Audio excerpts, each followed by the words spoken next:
The Strait of Hormuz, a critical passage between the Persian Gulf and the open ocean. It is the only sea route from the Gulf to the world, but warned that any US or Israeli ships transiting the strategic waterway would be targeted. The 2025 India-Pakistan conflict was a brief armed conflict that began on. The answer is B. The 2025 India-Pakistan conflict was a brief armed conflict that began on. The answer is B.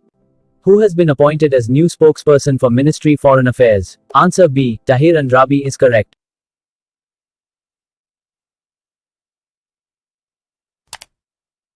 On 4th January 2026, which country Air Force Air Chief? Who is the current IG of National Highways and Motorway Police? Options A. Rifat Mukhtarja, B. B. A. Nasir. The correct answer is C. Who is the current IG of National Highways and Motorway Police? Options A. Rifat Mukhtarja, B. B. A. Nasir. The correct answer is C.